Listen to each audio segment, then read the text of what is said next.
Hello, everybody, and welcome back for our second series of the day. We have EGA versus Golden Guardians right around the corner, and we want to start off by highlighting what we consider to be a very impactful matchup between these two teams. They're already getting ready to go, so we might have to get through this one a little quick here. But Cubby, break down EGA versus Golden Guardians. We got Kaori versus Ryoma as kind of the linchpins for each of these teams. Yeah, so Kaori, I mean, in the first 6 games, like, just eye test, it looks like Kaori is the strongest AD that we have in the league. Like, I think there are other, like, good ADs that we have, but my goodness, the performances that Kaori has been putting up have just been out of this world. And then, on the flip side, I really feel like Ryoma is the one who is kind of dictating the pace of Golden Guardians. And I know that Ryoma, I think Ryoma has been having a really nice split, but had a tough series yesterday. And the first clip that we ran to kick off the season, Ryoma says,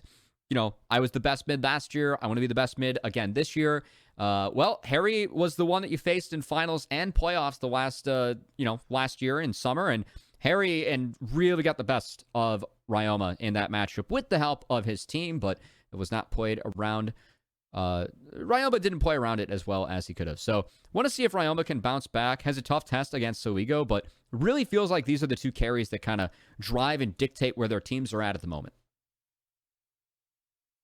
I'm happy that we're getting to highlight who we think are the standout performers early on in the season because, of course, I agree. Kaori has been an absolute monster here, Cubby. Watching his laning phase, watching his position in team fighting. So let's see if Ryoma is able to bring that PG championship buff with him into this early season. But with that being said, Magical, I'll let you take over here because we're going to pass it over to Champ Select. Yeah, we're all ready. We're ready to go into our second series of the day. Keep the train going. I mean, it's been already a fun day so far. Week 2, day 2, GGA, EGA. I'm curious to see how they're going to go. Yeah, I mean, we talked about, Ryoma versus Kaori. That's going to be really exciting, but I'm also really excited to look towards the top lane. You got Tony Top against his old team, his replacement in Surdy as well. I'm really excited to see how both these players are going to play because we've seen that Surdy, if he can bring that EGP performance that we've seen of him before, he can dominate in that top lane. But Tony Top is a very similar kind of player. If he can bring the performances we know out of him, especially on his classic picks such as Jax, we expect this player to be able to take over. That is going to be the thing. They have to play to the capability we know they're capable of. Yeah, potentially a revenge game, as we like to call it in the traditional sports world, for Tony Top going up against EG. And you got to believe that Tony Top and Surdy have gone toe-to-toe quite a bit before. And hey, Tony Top has the chance to send a message. And I think it would be a nice confidence boost for Tony Top, who has had varying levels of play early in the season. We've seen some really nice games out of Tony Top and some games that have not gone so well in Lock-In and Academy, as of course GGA are doing the Around the World Tour. But honestly, it's kind of been the same from Surdy. I expect that out of Surdy. I think the top lane is a volatile role, and Surdy plays it the most volatile he can. So I think that, like, seeing Surdy and Bradley kind of fall flat on their face here and there early in the season doesn't really surprise me. It's more that I want to see what happens as the season moves on, because I really believe that Bradley, and especially Surdy, who of course is playing in this match, have the potential to be really strong top laners in Academy. And I want to see if we can see more of the consistency coming out from Surdy, because when Surdy is on his game, he is an unbelievable top laner. He can carry from any position on a multitude of champions. When Surdy's off his game, it leaves us scratching our heads. So I want to see if Surdy can put things together, as Golden Guardians might be putting together a Diana Yasuo comp rather early here, Matt. We've seen this out of them before as well. Yes, we have. They performed incredibly well. I'm flipping through my notes to just remember what team they played it up against. It was last week where they played it before the buffs that came for Yasuo as well. And looking at Iconic, he looked great at it was towards the mid game. The early game was a little rough, but once he was able to join in with Ryoma after Ryoma had gotten a level 1 solo kill on that Yasuo, things just snowballed out of control from there. And so, who really needs to focus on that when you can focus on how Ryoma is going to play? But the big thing to me is the trades of these powerful picks, because we look at the bans and you have some comfort that was taken off the table, but a lot of other powerful picks such as the Diana, the Renekton, were let through. I like the Renekton early because the blind picks for Tony Top have been Gwen, Renekton. And Renekton combos really well with Diana and really well with Yasuo. And also, is very strong into both of those champions. So I feel like EG locking that in here. They already have two champions that can deal with a dog pile. And when you lock in Diana, you are expecting a dog pile. Yeah, and same with Gwen. You gotta want them to be all on top of you. You want to be able to get a lot of that damage in these fights. Honestly, for both sides, it's looking really interesting. You can split people up if you're on the side of EG, utilizing Tomio on this Xin Zhao, as well as being able to get into the backline with a Renekton. But Gwen functions really well with a Diana as well. They're all pulled on top of each other. Snip, snip is going to do a lot of extra damage that way as well. But the big thing is now finding other sources of damage, because this is a lot of AP damage they have thus far, but they need to be able to back it up with something like this Jinx. Yeah, and given the fact that Renekton and Xin Zhao were locked in, we're going to see a pivot from Golden Guardians as it's the Gwen, the Jinx, no Yasuo that now is available for EG to ban it on this side. And it feels like EG, they see two champions that want to go in and say, you know what? We like Aphelios with champions that want to jump on top of us. So it will be the lock-in for Kaori, as we teased how well this AD carry has been playing in the early season. And I will say, I think a lot of credit is due to Stixxay, who, of course, is supposed to be one of the coaches for Golden Guardians, but I think has been playing really admirably throughout the early split of Academy. And a lot of Golden Guardians wins have really been on Stixxay's shoulders as the game shifts into the mid to the late game. We're seeing the signs of Stixxay that, you know, why he was a really elite marksman in the LCS for quite a few years. He's been playing still very well, and I want to see if he can give Kaori a test. Maybe a little bit of a welcome to NA. He's a great litmus test for a lot of these AD carries in the bot lane. Try to see if you're going to be able to beat him. If you can beat him, maybe you deserve to be in the LCS. Because so far, Stixxay is still playing to that level that you were talking about, Cubby. He is still at that top of the board. He's been playing well. He's been doing really good, but Kaori has as well. This is the player that I'm most excited about when we look at the marksman here in Academy and how he's played throughout the week so far. He's getting you saw the graphic. You set up the graphic, all the stats that he has, his kill participation, his KDA, the damage that he's able to get. These are high marks for a marksman player. I must not fall. As we dive back into the pick ban, do want to see if EG actually blinds a mid here. Why? Okay, that's quickly going to be easy peasy. Well, technically a flex, you know, but I expect that to go into the bot lane as Golden Guardians do have a chance to respond. And Yuumi syncs up pretty well with what GG's showing so far. All of them want to be diving in, and they're all going to be grouped up on top of each other. Yuumi it'd be a terrible lane. Oh, God, it would be horrible. But it works for the later and the mid game. That's the thing that really is going to be the strength out of it. But instead, they grab this Lucian for Ryoma. And Chime, if you love me, you'll lock in this Blitzcrank. I don't think you will, but if you do, you will. That's just Mad Magical throwing down the gauntlet, just saying, Chime, if you love me. I love Blitzcrank, and anyone who plays Blitzcrank, automatically, I love them as well. But it's going to be Nautilus instead. Now look, I'm just a caster with a marketing degree, but I feel like ultimatums are not healthy for relationships, Mad Magical. See, I already wrote Blitzcrank down because I really wanted it. Well, you got a hook. It is going to be a Nautilus. And Soligo has some options in the mid lane. Honestly, wouldn't be surprised if it is Syndra. He beat me to it. Yep. Syndra. Support? So this matchup in Lucian, it's really good for Syndra. But support. Flex. All right. I know that you did it in the lab. I know that Lulu can technically go mid as well. But I know that you're just saying. But Syndra versus Lucian in the mid lane. This is a great matchup for Syndra. First base, Lucian does have prio. Or I should say before first base, Lucian does have prio. After that, it feels winning for Syndra for almost the rest of the game. And when you're dealing with a Diana that can jump on you, Lucian who's somewhat low range, a Jinx as well. If a Jinx gets hit by any scatter, EG can follow up on it. I really like this pick, and it's something that Soligo has also played very well throughout his career. And you look at the composition, too. It's really good at being able to split up and divide the side of GGA. When GGA don't want that, they want to bring everyone to them. They want to make it so they're all corralled. They're going to be able to get a lot of explosive damage in these fights. But when you have Syndra, when you have Xin Zhao, you have the Lulu too to get additional knockup. And then if you dive into the backline, Kaori's on Aphelios. You talked about how it's not the easiest champion. You can dive him, but he's not the easiest to guarantee that you're going to be able to kill right away. And I know that, you know, we've teased a couple players coming in, that mid lane matchup, Kaori, the importance to EG. I actually want to visit the top lane because I think that this is a game where I think Tony Top might really have to step up if Golden Guardians wants to take this one, right? Looking at this composition, I like Saligo's matchup mid. Golden Guardians can try and play through bot with the Nautilus and the Lulu, but if we look at team fights, Diana's going to be getting polymorphed, knocked up. It's going to be, easy for Lulu to deal with that pick.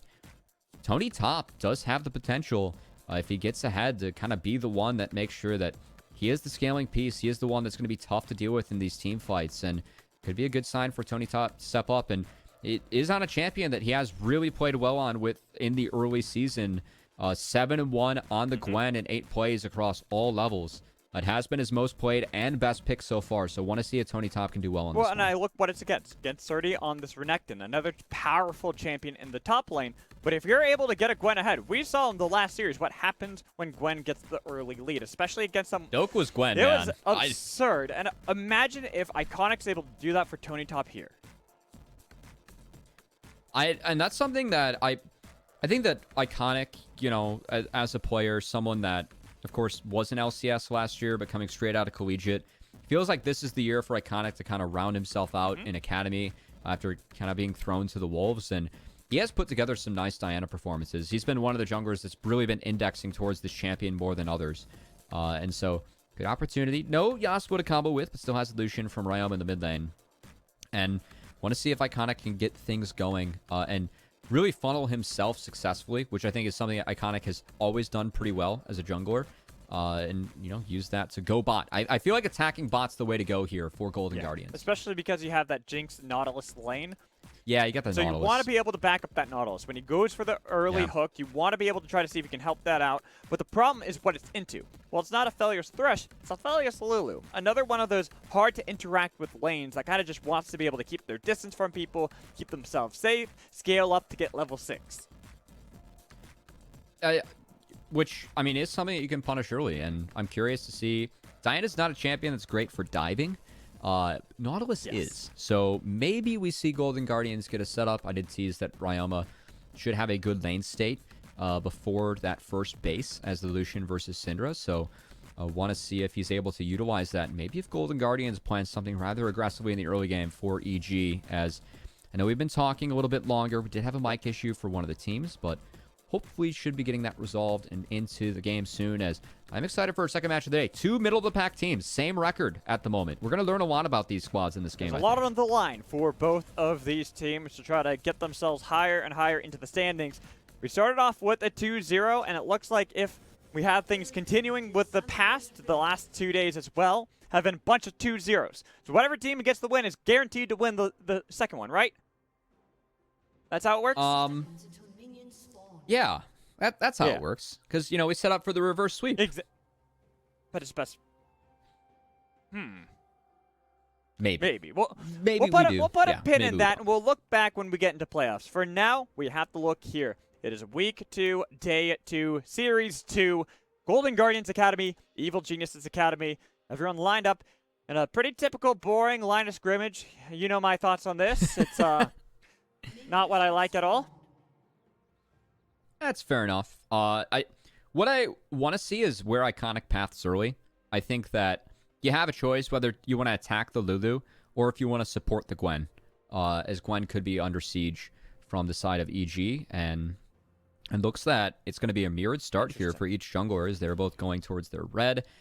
I like the scaling for EG in this game. I feel like with the Lulu and the Aphelios, things are good for them, so I want to see if they can really be safe early, make sure they get to those later stages of the game where they're going to be very strong. Time takes a lot of damage, but he's able to throw out the dredge line just to get a little bit back onto Skytech. Both lanes trying to exert some sort of control as mid lane. Ryoma. This is why Ryoma has been one of those players that we've been highlighting so many times so far in this split. He's been able to get so many early leads. He's so aggressive.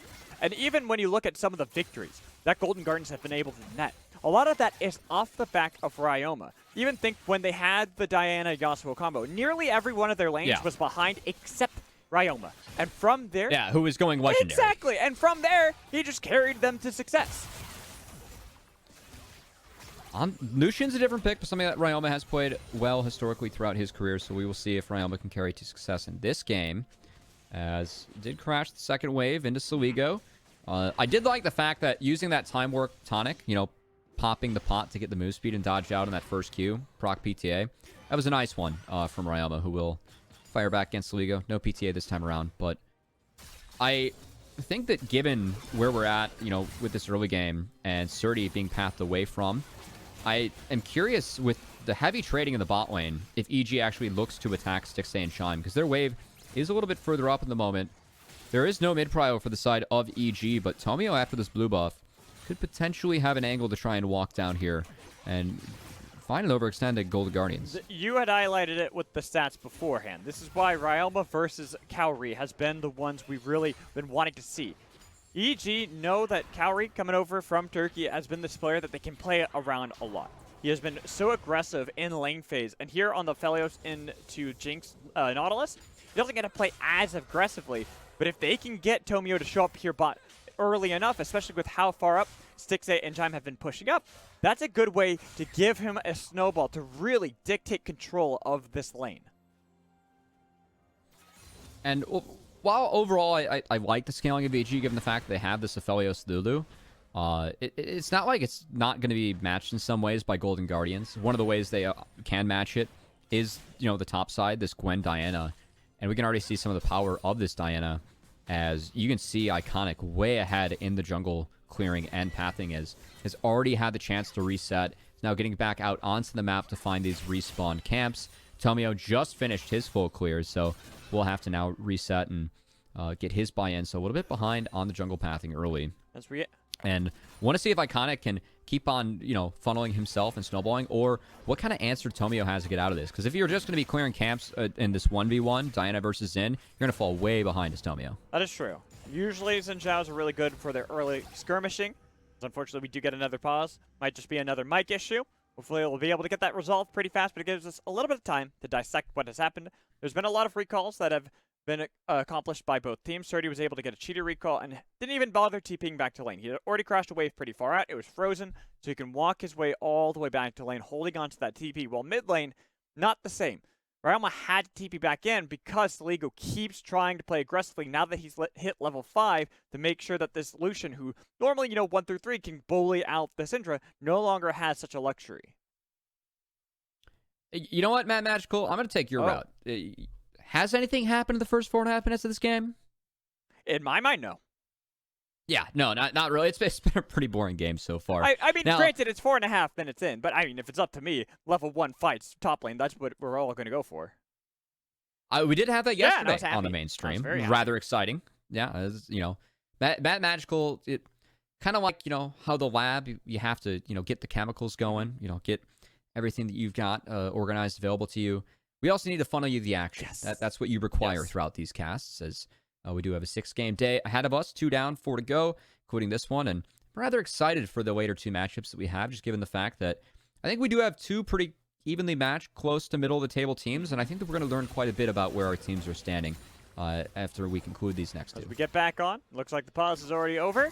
Like I said, good thing it wasn't too long. No Chrono break yet. Knock on wood. Not going to jinx that just yet. But Chime throws out a hook. Was able to get the choppers as well on Skytark, who had to flash away because the Ignite was ticking.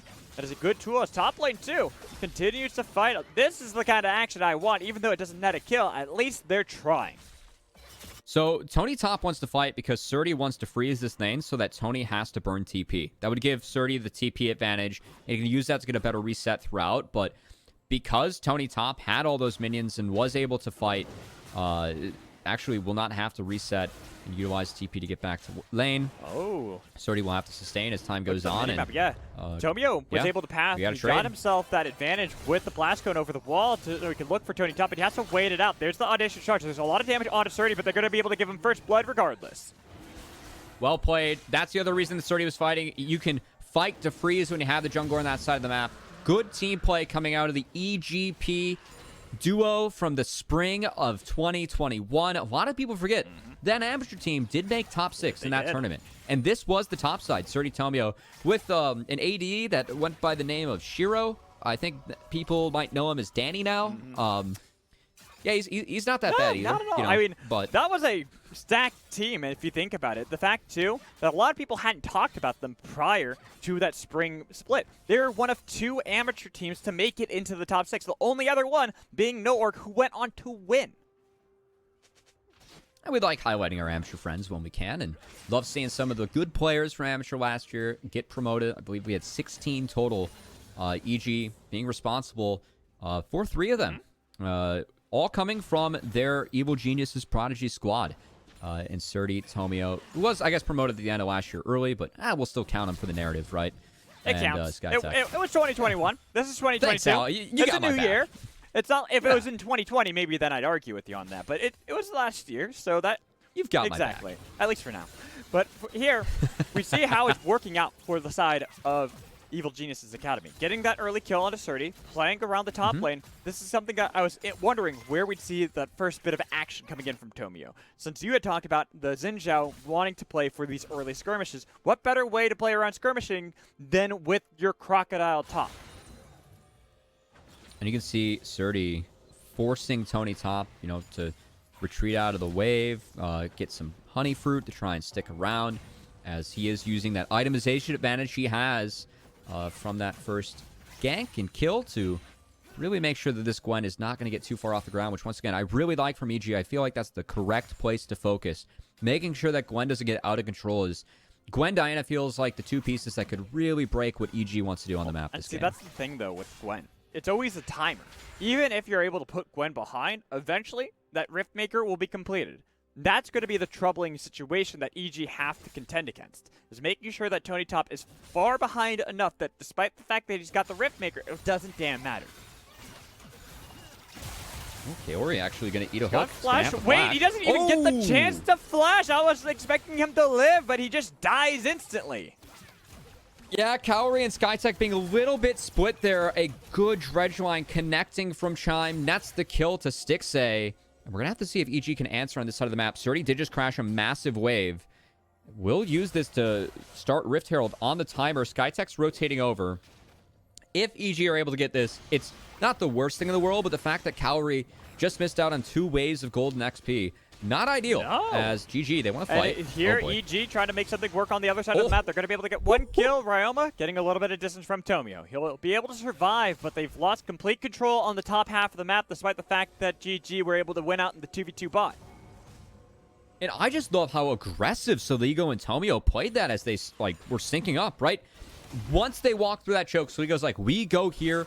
Full commit coming out of both of them. Good synergy being shown by the mid-jungle duo here of EG. And it should be enough to net them this Rift Herald, this iconic, getting back to the top side. But I think that was their chance to contest. Now gone. EG find the first neutral of the game in their pockets. It's going to help them out, and this is something that I like to see out of EGA. The fact that Surdy is looking more like the Surdy we expected going into the split. He started off a little bit rough, but this is what we saw before when he was on Evil Geniuses Prodigies. We know what he is capable of. And the fact that Tomio is able to play around the top half of the map to facilitate Surdy is helping out so much more. And for me, seeing EG kind of, commit to Surdy this year, it honestly excited me, just given the fact that I think that Surdy has, a really high ceiling and potential. I mean, this player has been #1 on the Oceanic ladder. Did we just caster curse him? We caster curse him. I just caster cursed him. We can't talk about this kind of stuff. We got to knock on wood. We're just jinxing players. Tony Top, that was beautiful. Mwah. So the Ignite coming down before the ult from Surdy, that really helped him not the kill. And that's a big wave missed by Surdy, something that Tony Top really needed in that matchup. As I'm excited about Surdy, just given what he's done in solo queue. I mean, he's been rank 1 in Oceanic. I think that he was top 25 on the ladder in Korea. We saw him have some amazing carry performances and some not so hot games as well in amateur. But this player, has the mechanics, has the fingers, and when EG, bets on someone like this, a lot of their bets have paid off. So that is really what has me excited about Surdy.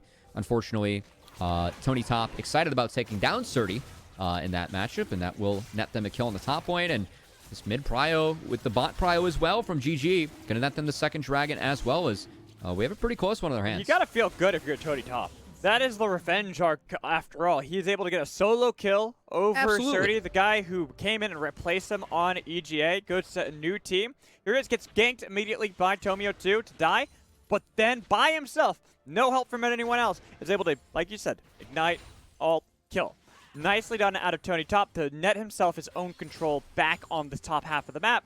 And I want to see how GGA are able to use this now, where they can now find other leads, because bot lane's going well. Top lane has gotten back into a state that you can feel comfortable with. The only thing that is left on the table that we have to be curious about is Iconic versus Tomio.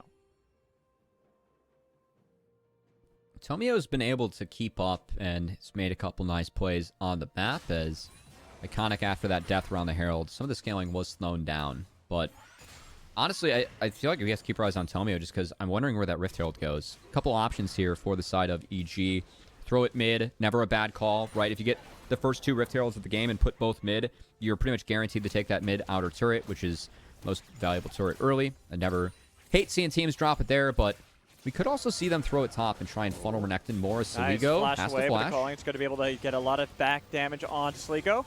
Rama didn't have enough mana, though. Didn't want to really chase that either, especially with Unleashed Power being up for Sligo. But unfortunately, we're going to have another pause, so hopefully it's just another mic issue. We'll see how this is all going.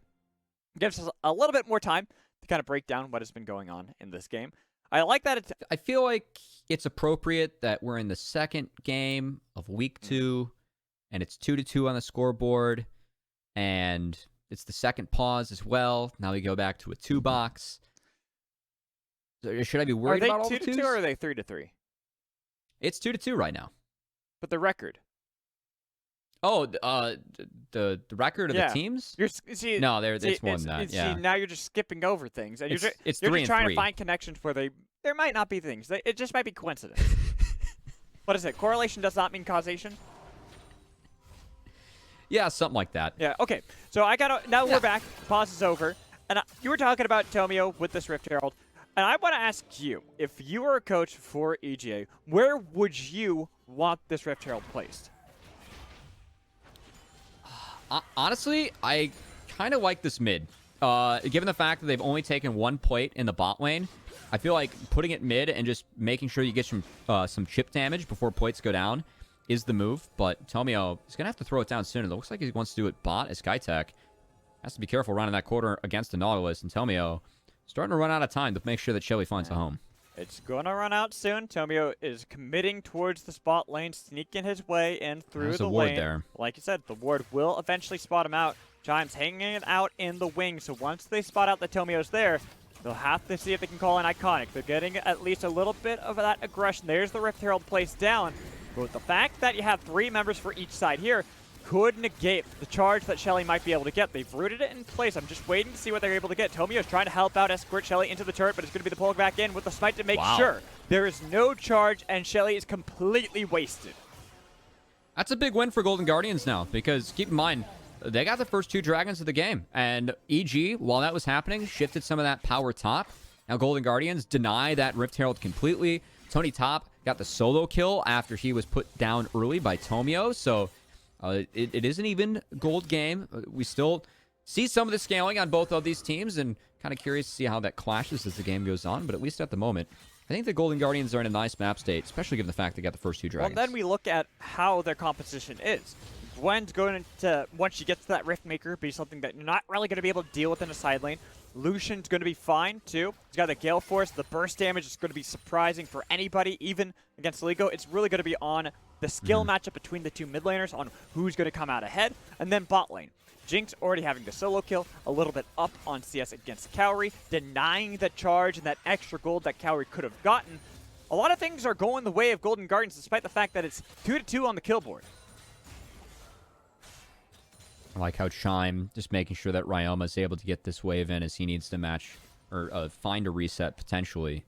Instead, actually looks like they're going towards the bot side as Cowrie in the middle of the lane against a Nautilus Lucian. Not ideal, but it will just be the crab taken. As I like what you're saying about, you know, kind of how Golden Guardians can sync up as they seem to have tempo on the map right now. I'm actually going to kind of flip that and see. I want to see how Tomio and Saligo are able to sync up. Right. I feel like EG lacks a lot of engage tools. It has to be on Tomio. And I think that if him and Soligo work together to make sure they're isolating one target and taking them down, that's how EG can start to try and snowball this game in their favor. It's right there. Tomio was looking for a play. He's been trying. He's looking for any lane that he can really get into, but he's just struggling. There's been so much control laid down by Golden Guardians at this moment that haven't really let Tomio have that advantage to look to make these plays happen. Right there, they get the turret bot lane. They saw Tomio top lane, so they know that they can now rotate into the mid lane and try to fight around this dragon.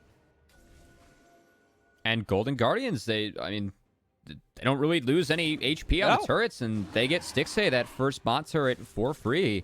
So, GG continuing to make good plays to make sure they're ahead on the Rift, and all of a sudden, EG feels like they have to fight this dragon. Well, I think you do, because Stixxay hasn't backed yet. Oh, TP's coming in. Looking to see how they're going to be able to fight this. It's going to be both Surdy and Tony Top on the flank. They have that angle, but it's down to 50% on the Dragon. That is soul point potential that you can have for GGA. A lot of control onto the map. Dredgeline not going to be able to connect onto Tomio. Instead, it's going to be the depth charge on top of him with the engage coming in onto Iconic. He's polymorphed. They've got a lot of damage. The smite from Tomio is a little too early, so Iconic's going to be able to take it. They pulled back in the Croc. The Croc flashes away, but the needlework damage out of Tony Top. Stixxay's now cleaning up house. He's got a double kill. He wants to make it a triple. Calorie now rooted in place. Stixxay was hunting down for the Lulu, though. The quadra kill is all his. Tony Top revenge game helping get all the health bars, though, for Stixxay.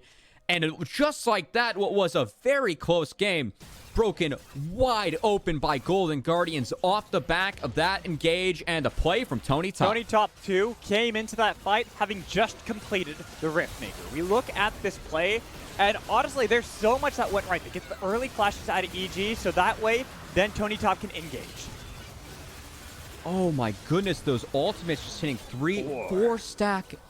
4 people hit by every single needle in that last ult cast. Holy cow, Tony Top doing work on the Rift this game. That was immaculate. It sets up Stixxay. Now your Jinx is fed. 5-0 on Stixxay here. That has a 600 gold bounty, plus you have a bit of a bounty on to Ryoma. Everything is now in the hands of EGA, and that was just the 15-minute fight. This is something we've seen out of a lot of teams. When 50 minutes hits, if they're able to find these perfect fights, they just snowball to end. I mean, it's going to be so difficult for EG to come back because now they're down 4K gold. Keep in mind, I mean, this is a team where Tomio has to be the one that engages. Him and Renekton are kind of the beefcakes in the front line. They're really far behind, and now that you're dealing with a 5-0 Jinx, Ryoma's about to finish the Essence Reaver as well. Surdy isn't even close to touching a Sterix gauge, so this is going to be a window where this next dragon, EG, really have to pull off a play to make sure they can try and take it, or else they're going to be in big trouble. Well, you look at EG, and what can they do as a team? The one thing that I really see as their saving grace is the fact that they do have really good pick potential. From Tomio, Surdy, from Soligo, if they can find Stixxay before anyone else is really able to capitalize or even able to show up to save Stixxay, that can at least net them a lot of control, because most of the gold lead is into this Jinx with that 5-0 scoreline. And we did tease the fact that Stixxay, I mean, playing rather well, filling in as the sub this early season, and I mean, he was the benefactory of, being able to right-click some people after they were getting, needle worked out. It's that was a pretty fun fight for Stixxay. I'm going to be honest. I feel like, you see every health bar like 200 HP. That is the dream. It really is. It's just excited after excited. You can chase them all down. The only thing that would have been better is if the Penta had been gifted over to Stixxay. But honestly, I don't think it matters. With that kind of lead that you've now netted for yourself, you have full control on the map. You can see there's objective bounties for the side of EGA, but I don't even know how they get near any of these turrets to do anything. There's such great wave clear on the side of GGA where they can push back Surdy, they can push back Soligo. Cowrie can't really do anything for a while, too. It's looking rough for EGA. And I think it's all going to come to break at this dragon. As, of course, Baron is spawning here in 10 seconds, but it's going to be a Mountain Soul for the side of Golden Guardians, and I don't think EG has the damage to get through a Mountain Soul this game. I was going to say, they've already struggled without it. Yeah, and Tony Top now almost completing the Nashor's Tooth. Should be able to potentially net it after it clears out this wave and it resets for the Dragon.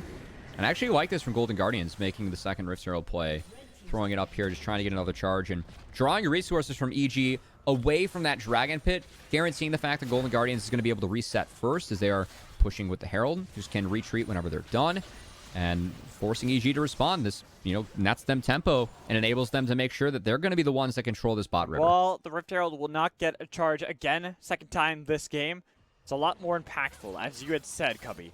Drew a lot of members and a lot of resources from EGA to make sure it didn't get that charge onto the secondary turret in the top lane. It stops a lot of that. Now, EG, they're looking a little lost on the Rift, trying to get their foothold back. They've sent a lot of members towards this Dragon, but it's still 20 seconds off, and I don't think that really matters to GG at the moment. At Ryoma, not even going to base before he TPs. He has that Essence Reaver. He's like, I don't need anything else in my items. I just need to be here and be able to fight. Out the TP. As EG relegated to the bot side, down in gold. They don't have an angle at the moment. You can see Surdy looking, but Tony Top's doing a good job of finding this Renekton. Can't win this duel. EG's big trouble. They don't have an angle. It's going to be tough. Level lead for Tony Top as well over Surdy. Surdy can't really fight against them at all anymore. He's struggling to see if he can keep up while EG are wailing away at the turret, the Dragon, just to get a little bit of damage. They got to keep in mind that inside of the river, Tomio had to use the Crush Dragon. Here comes Tony Top into the pit, looking to see if he can find the angle. The Rocket's going to go wide, but they got Iconic to be able to get the pick on Skytech. The flash away to be able to survive. Calling not going to really do any damage. Instead, they turn their attention back onto the Dragon. Tomio's back in the pit. The smite's going to be secured by Iconic. The soul is theirs. The shields are all in their inventories. The re-engage. They got the kill on 2 Stixay. That's one member gone. They've been able to shut down a lot of the gold, but look at Tony Top ripping apart people. Same with the double kill on the other side for Ryoma. Skytech now got no flash. Chased down, snipped apart by Tony Top. Cowrie with Zaligo. The 2 carries out of EGA. They got damage on Iconic, but he's golden. And look at Tony Top continuing to chase him down. Even if they lost the jungler, they've won the fight. And they got the Mountain Soul, so who cares, right? I mean, this is just everything that Golden Guardians wants, and EG continue to fall behind. Continue, I mean, honestly, to really not have a shot in this game anymore now that this Mountain Soul is acquired. It's just going to come down to an Elder Flip now if EG wants a chance. Respect Tomio for going in with the flash combo, just trying to take that one for himself. And honestly, the start of the fight here, at least Saligo was able to find the pick onto the Jinx, but I think Surdy going over the wall after Ryoma was forced over the wall, yeah, you can Gale Force back over, but Surdy's the one that has to stick around and buy space. Yeah. And once he's gone, it enables Tony Top to just rip through everyone else that is left on EGA. As they fall in the team fight, they lose the Dragon. And now Golden Guardians, we're going to have to see if they can take this Baron buff to really try and make this a quick and clean game. The one big kill that EGA got, the shutdown onto Stixay, really didn't mount to much. It's not like they're going to be able to utilize that because with the Mountain Soul, as you talked about, you already get the essential gold lead from the Soul with the lead they've already had, so they can then translate that over here into the top lane. Tomio, again, having to use a defensive ult. He's never able to use this as that pick tool. I really like how Chime is forcing the pace and the tempo as well, as he has been consistently landing those dredge lines and forcing that ultimate out of Tomio as... And it just enables Jinx to free fire, right? When you don't have the ult that stops all the damage, that Jinx starts to hit rather hard. And you can see the damage right there onto Surdy. He stepped up to clear out the wave, took a good chunk of damage immediately from 6A. And here, GGA are just setting up around the Baron. They've got Tony Top in the side lane, so if Surdy's here, that means free time onto these turrets for Tony Top to get more and more gold and more pressure onto EGA. Oh, Saligo. Saligo, Wild Growth. Oh no! Rampage and kills for the 2 marksmen of GGA. And without those players, 4 evil geniuses, this is surely the Baron for Golden Guardians. The choke of Vision and the play afterwards, Golden Guardians, they put their foot on the gas this game and did not let up as... I mean, dealing with this Nautilus has been so difficult for the side of EG. He is a very difficult pick to play against when he gets ahead, and it's even going to not allow Tomio to even get close to this pit as now Tomio is being hunted. They can chase him down. This is the game, set, and match. It's just about actually executing the final end. They got the Baron, they've got the kills, and they're waiting to see if they can chase down more of the EGA members who are on the wrong side of the map. And this is a completely different look for Golden Guardians today in this first game as yesterday. I mean, they pretty much got blanked by Team Liquid Academy, right? It was total control for TLA, especially through that mid lane early in each game. This time around, though, drastically different feel for Golden Guardians. Once they, were able to take those 2 dragons, once they prevented that Rift Herald, I think they played out the slower game very nicely and really didn't allow EGA to do anything, especially after that first fight. And honestly, after that 5-0 too, this game's it was pretty much wrapped for EG, right? It was very difficult for them to come back from there. And here, the game's still not over technically, but we all know from what we've seen so far, there's very little chance for EGA. And this is one of those moments where you keep playing it out because it is a best of 2. You can still think about what you can do next game. Hey, I casted over Immortal COG yesterday. I mean, that was only it was a smaller deficit, but we saw some craziness. Yeah, sure, there was a pentakill for Kassadin. He was a 10-2 It was a 10-2 Kassadin, but what did that? That's a pretty big What deficit. did the other members have? Look at this. Tony Top is 3-1-7 on Gwen, 5-0-5 on Lucian, 6-1-3 on Jinx. It's not like it's just one member who has all the gold. It is spread out evenly across all 5 members of GGA. Now, if you are EG, you got to try and look for a pick or an overextension on the side of Golden Guardians Academy. That's how you can maybe come back, as Cowrie and Skytech intelligently walking around the trap that Golden Guardians did have laid for them.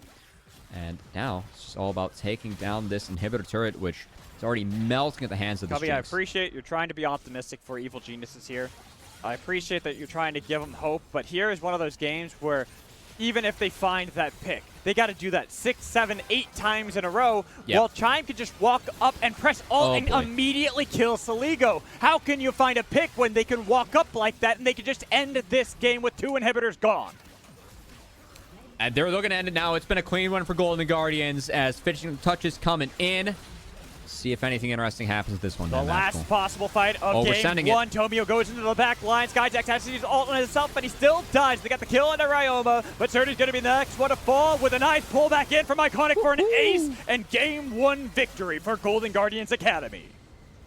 Chime going golden, and I got to say, as good as Tony Top played that game with that first team fight, I think that Chime had an outstanding game, had priority on the support. You have to do something with that Nautilus when you're going into the Lulu matchup.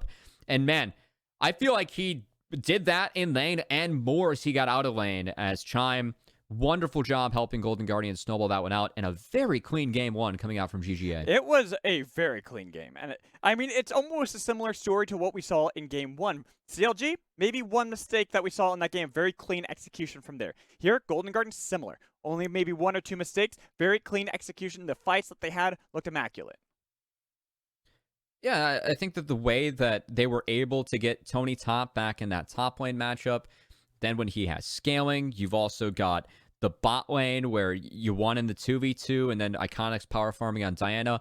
All of a sudden, you come to that 3rd dragon where you're ahead in tempo, you're ahead in items, you have your scaling members ahead early, and man, did they really punish EG for that. They did, and with that, they take game 1 of this best of 2.